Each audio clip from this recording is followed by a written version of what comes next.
Welcome into the Sharp Sports YouTube podcast. My name is Andrew Sharp. We'll be talking everything Denver sports and beyond. Please like and subscribe if you are a sports fan like me. Let's do this.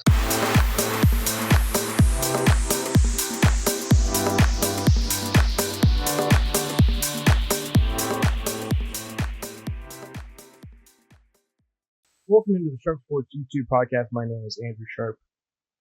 The Denver Broncos have made their final roster cuts for the 2025-26 NFL season after their final preseason game against New Orleans Saints, a game in which it was a glorified tryout, as I predicted.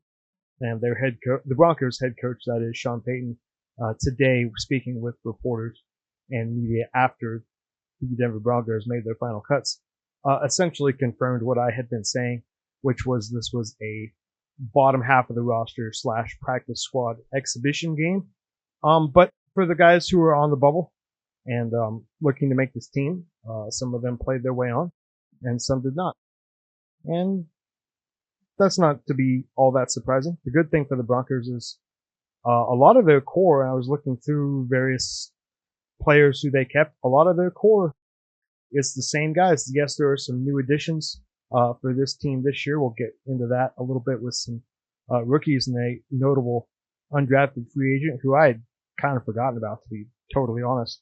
Managed to play his way onto the active 53-man roster. But the Broncos are in much better shape than they were a few years ago when Sean Payton took over. They're certainly in better shape than they were 4 or 5 years ago, when, quite honestly, roster cuts were pretty easy. It was pretty easy to figure out who was going to make the Broncos and who wasn't. This year, Sean Payton said that it took him and George Payton about 6 hours to come to final decisions. I don't know if that's accurate or not. I don't think he'd lie about that, but Broncos are in a much better spot with their roster moving forward, and we're going to get some specifics about which roster moves I think are going to affect the 2025 season the most. Before the final cutdown day, the Denver Broncos decided to trade wide receiver Devon Vele, a former 7th rounder, who had some flashes last year, but could never stay healthy. Just more of an injury problem than anything. And the fact that some other guys, most notably Troy Franklin from Oregon, has had a much better second year with the system, with playing receiver. And it's a crowded room right now. The Broncos probably, weapon-wise, could maybe use one more bona fide number 1 receiver, as I discussed on the last pod. They're hoping that it's going to be Pat Bryant. But for now, Denver's wide receiver room is pretty crowded. So it's not surprising that Devon Vele got moved. Broncos got a 4th and a 7th round pick back. Obviously, neither of those selections can help this current roster, but I don't think Devon Vele was making or breaking the Broncos season by any means. Yes, he's a nice player. Yes, you'd like to have some depth, but the problem is that Mr. Vele was rarely on the field because he was hurt a lot. And if you're not on the field, if you're not available, and you're kind of a borderline player, NFL teams are going to move on from you. Same thing goes for some of the running backs that they had this time around, with Blake Watson just not seeing enough of the field. And the other notable one, last year's 5th round pick out of Notre Dame, Audric Estime, has been cut by the Broncos.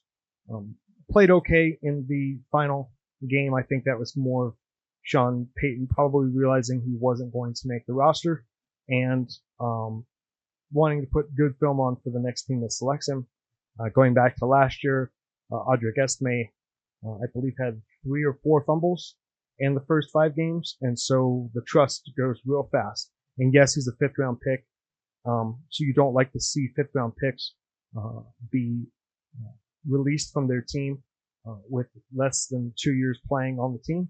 But again, if you can't hang on to the ball and the franchise goes ahead and selects R.J. Harvey and signs some other running backs in the offseason, can't be surprised when the team is ready to move on.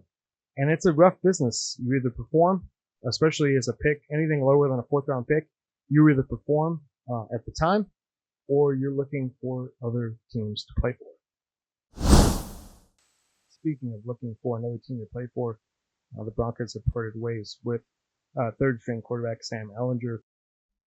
I'm not that upset about it. Jarrett Stidham has clearly solidified himself as a solid backup, certainly from his play this preseason. And it's good to have a backup.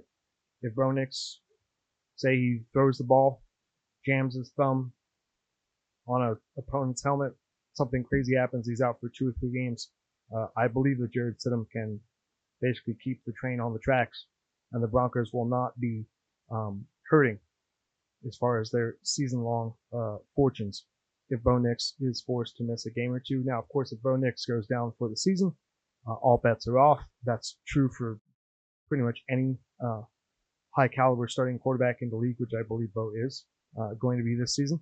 And so they're going to roll with 2 quarterbacks, Bo Nix, Jarrett Stidham. It's a good room. It's good to have. Some other takeaways from this roster: 4 running backs, J.K. Dobbins, R.J. Harvey, Tyler Bidet, Jaleel McLaughlin. And Bidet, honestly, even though he was hurt last year, he ran hard. I'm not surprised at all that he managed to make this squad. Tight ends: Evan Ingram, Adam Troutman, Nate Atkins, and Lucas Kroll. Lucas Kroll was kind of on the bubble. Obviously, he's more of a blocking tight end than a catching tight end. And the Broncos' big move was in free agency with Evan Ingram. That's who they're really hoping becomes essentially Bo's safety valve and high-end production, as the Broncos have had horrendous tight end production for close to a decade. Wide receivers: the usual suspects: Courtland Sutton, Marvin Mims, Troy Franklin, Pat Bryant, and Trent Sherfield, who they signed in the spring for a 2-year deal. He's been in the league 4 or 5 years, played for a couple different teams. Not surprising. I don't know enough. I know a decent amount enough about the O-line. It looks like they've got solid depth there. Lots and lots of D linemen. Most notably, of course, Zach Allen, John Franklin Myers, DJ Jones, Malcolm Roach, and Savion Jones, who was one of their higher draft picks in the last few years. Linebackers: Jonathan Cooper, Nick Benito, Jonah Ellis. Jonah Ellis is really an interesting player because I think he has got a chance to be one of those guys where you kind of look up and all of a sudden we're 6 or 7 games in, he's got 6 or 7 sacks, a whole bunch of tackles. Doesn't have to do everything now that Alex Singleton, the tackling machine, is back from season-ending injury from last year. Remember, this is the Broncos defense that was number 3 overall and suffered basically a devastating injury to arguably their best player on defense, certainly their most prolific tackler in Alex Singleton. So the Broncos defense is just gross. It's really good. A little bit thin on linebacker, but the Broncos have managed to get an undrafted rookie free agent onto the team. His name, and I am looking through here because I had him on there, and his name, I don't know him very well, is Kareem Reed, out of the University of Utah, and has been playing very well all preseason. It's a very welcome surprise because, quite frankly, that was the only spot on the team last year for the defense where it was a little shaky, which is why the Broncos went after Dre Greenlaw and Trufunga in the offseason. Obviously, Trufunga is being more of a safety, but certainly Dre Greenlaw, who's had injury problems, but if he's healthy, very good player. Reed is a 2-time team captain for the University of Utah and earned second team All Pac-12. He was sidelined for four games last fall with an ankle injury, but still managed to be quite productive. And quite frankly, a lot of Utah, especially defensive players, usually translate very well to the NFL because Kyle Whittingham, coach of Utah, is a defensive guy. So I'm very happy that they managed to basically find a guy that essentially they got off the street, undrafted free agent, did not have to use a draft pick on whatsoever, and should be able to provide a nice linebacker depth for the Broncos in the 2025 NFL season. with the Broncos having to use some draft capital on building their roster. Seventh round rookie tight end Caleb Lohner, who is more of a basketball player, tight end project has been waived by the Broncos. Would not be surprised if he comes back on the practice squad, but from what we could tell in preseason games, he has a lot of work to do. This is not Antonio Gates coming into the league. Caleb Lohner's got a long way to go if he wants to, quite frankly, play tight end for any NFL team. I don't get too upset about seventh round picks. Sixth round, you maybe can make an argument. Fifth round, you don't want Audric Esme to be off your team in 2 years. But by the time you get to the seventh round, you're just trying stuff. It's really hard to say. I'm not certainly going to lose a bunch of sleep over a seventh round pick not working out. Ideally, yes, you would like it to work out for your team, but we're talking about at that point marginal players, unless you absolutely strike gold, which of course the Broncos and other teams have done many other times. But anytime you get into later round pick, you're kind of taking guesses on guys. And honestly, the way a lot of NFL teams do it these days is they do the undrafted rookie free agent route, because you can pay them less money, and on top of that, you can bring them back easier because they're usually lesser known players who aren't going to get picked up typically on other NFL practice squads or rosters, and so you can develop them as you see fit. Regardless of that, the Broncos are in very good shape. The good thing is a couple things from the preseason. Just to wrap that up as an entity, the preseason, it's just been so watered down now that it's really hard to make clear definitive judgments on the team as a whole.